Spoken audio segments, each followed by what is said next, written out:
To new TV Telugu. ఏపీలో DSC పరీక్షలు జరుగుతున్న నేపథ్యంలో విద్యాశాఖ మంత్రి నారా లోకేష్ స్పందించారు.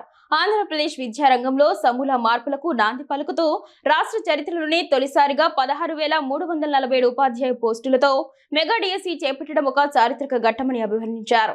ఉండవల్లిలోని తన నివాసంలో పాఠశాల విద్య, ఉన్నత విద్య, నైపుణ్యాభివృద్ధి, వయోజన విద్య, సమగ్ర శిక్ష విభాగాల ఉన్నతాధికారులతో సుమారు 4 గంటల పాటు సాగిన సుదీర్ఘ సమీక్ష సమావేశంలో ఆయన ఈ కీలక ప్రకటన చేశారు. 7 ఏళ్ల తర్వాత విజయవంతంగా మెగా డిఎస్సి చేపట్టామని అన్నారు. పకడ్బందీగా పరీక్ష ప్రారంభించిన యంత్రాంగానికి అభినందనలు తెలుపుతున్నానని వివరించారు. ఇకపై ప్రతి ఏటా డిఎస్సి నిర్వహించి టీచర్ పోస్టులు భర్తీ చేస్తామని తెలిపారు. పారదర్శకంగా బదిలీలు, ప్రమోషన్ల ప్రక్రియ కూడా ప్రారంభించామని, మొట్టమొదటిసారిగా 4,000 మందికి స్కూల్ అసిస్టెంట్లుగా పదోన్నతి కల్పించామని చెప్పారు. రాబోయే 4 ఏళ్లలో ఏపీ మోడల్ ఎడ్యుకేషన్ ను దేశానికి ఆదర్శంగా నిలపడమే మా లక్ష్యం అని మంత్రి లోకేష్ స్పష్టం చేశారు.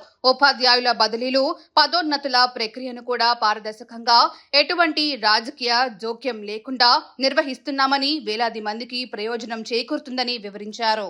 రాష్ట్రంలో 100% అక్షరాస్యత సాధనే లక్ష్యంగా అక్షర ఆంధ్ర కార్యక్రమాన్ని మిషన్ మోడ్ లో చేపడుతున్నట్లు మంత్రి ప్రకటించారు. ప్రస్తుతం రాష్ట్రంలో 15 నుంచి 59 ఏళ్ల మధ్య వయసు వారిలో 81 లక్షల మంది నిరక్షరాస్యులు ఉండటం ఆందోళనకరం.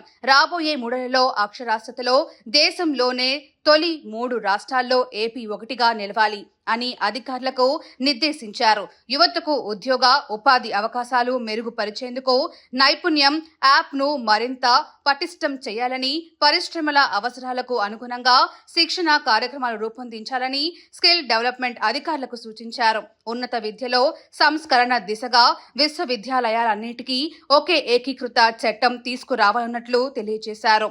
వైస్ ఛాన్సలర్ల నియామక ప్రక్రియను వేగవంతం చేయాలని, విద్యార్థులు క్యాంపస్ నుంచి బయటకు వచ్చేసరికి ఉద్యోగ నైపుణ్యాలు కలిగి ఉండాలని ఆకాంక్షించారు. దీనితో పాటు రాష్ట్రానికి మంజూరైన 125 ఆటిజం కేంద్రాలను వీలైనంత త్వరగా ప్రారంభించి ఆటిజంతో బాధపడుతున్న చిన్నారులు, వారి తల్లిదండ్రులకు చేయూతనివ్వాలని ఆదేశించారు. ఈ సమావేశంలో విద్యాశాఖ ముఖ్య కార్యదర్శి, వివిధ విభాగాల డైరెక్టర్లు, కమిషనర్లు పాల్గొన్నారు.